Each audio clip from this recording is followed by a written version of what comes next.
Hey, my name is Star, and I'm the new host here at Cartoon Universe. However, I've been editing for this channel for almost 2 years.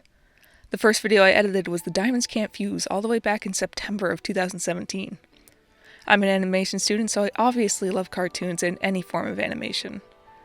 I hope to give a different perspective when it comes to analyzing shows because of my background. With the formalities out of the way, I'm going to be doing something a little bit different. I'm going to be comparing Avengers Assemble to its predecessor, Avengers: Earth's Mightiest Heroes.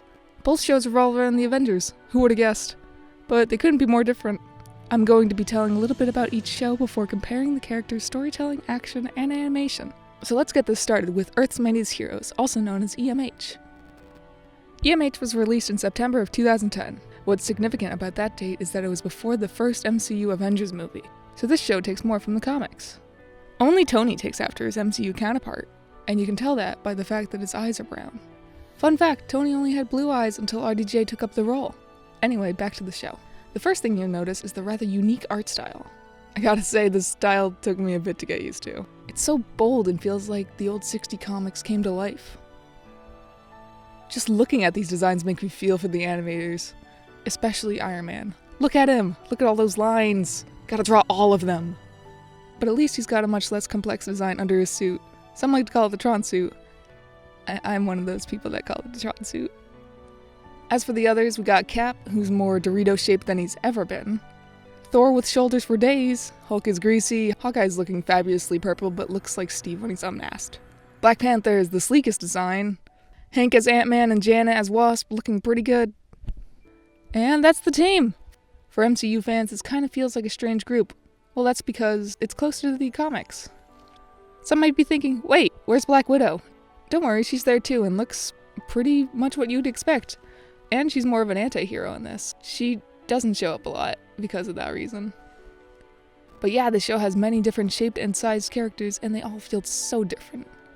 Many other characters show up throughout the show. Some notable appearances are Bucky as the Winter Soldier, Nick Fury, Carol Danvers as Miss Marvel, not Captain Marvel, the Fantastic Four, Ultron, and Yeah, this design is kind of hideous. Anyway, there are a lot of characters. The way everyone is characterized is closer to the comic counterparts, except for Tony, as mentioned prior. He's voiced by Eric Loomis and does a really good job. Cap is probably the most one-dimensional character in this. He doesn't really have much of a personality besides the leadership role. He's voiced by Brian Bloom and is alright. Hawkeye is snarky and Chris Cox captures that well. Hulk is as expected and his voice is also pretty much what you would expect. Thor is more mythical and clueless than in the first Thor movie, and his voice is as stereotypical Norse as it can get. I feel like I'm rambling, so all the other voices are pretty standard. I can't think of any that stuck out as bad. This show is set up so it has many one-off stories as well as a couple stories that span several episodes. The one-offs mainly focus on day-in-the-life situations between one or a couple of characters. Normally the characters in an episode will appear at the end of the title sequence, which is the most early 2000 thing I've heard in a long time. Do yourself a favor and watch it after this video. All these episodes are hit or miss, really. Episodes with AIM are always fun, and there are some memorable moments, but nothing that sticks out too much in my mind. Well, besides Cap and Tony sparring, Tick Tick Boom, or Tony hanging out with the dwarves. Don't get me wrong, these stories were good, but nothing too groundbreaking. Most of the big moments happen in the MCU, so the show doesn't hit as hard because of that. Big moments such as Bucky still being alive, or Ant-Man's suit getting stolen by a guy named Skye, and other things like that. The action and animation of the show is amazing considering these stupid, complex designs. Everyone moves, not as much as today's shows, with simpler designs, but still a lot. The fight scenes are well executed and engaging. Everyone has their own fighting style that utilizes their abilities. I really enjoy watching Black Panther fight, but that's probably because the vibranium sound is so satisfying. Sound is actually a big part of animation. Some consider that it's the most important part.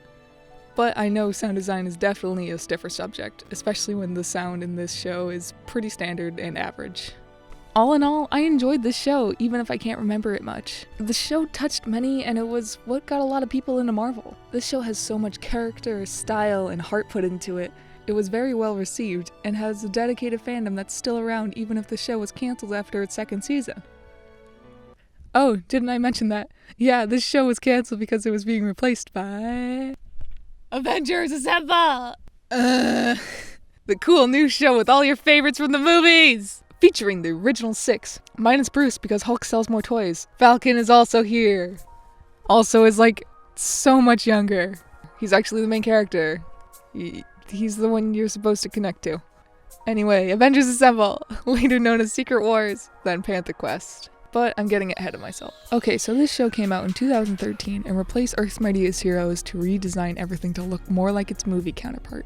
The comics did the same, so this isn't a new concept. Avengers Assemble is a bit hard to pull apart. Honestly, I could make a whole series about it. For simplicity's sake, I'll only be talking about seasons 1 and 2. Second verse, same as the first. The show has both episodic and multi-episode stories, except for seasons 4 and 5, which have a more overarching stories, but like I said, I'm not going to get into those. So next up, the style, and it looks amazing! Look at it! Lighting and shading on everyone, height differences, complex designs, but they move. They look like the MCU simplified, and it's great. Damn, 2 episodes in and I'm hooked. Can't wait for... What the hell happened? Okay, so the first 2 episodes were the pilots, so they look a lot nicer, but okay. It's not that big of a deal, they're just down to 1 level of shading. And they don't move as much, but they still have good design. This is more of what I expected. But then the episodes. Some of the stories are more memorable for the wrong reasons. That being, they're absolutely terrible.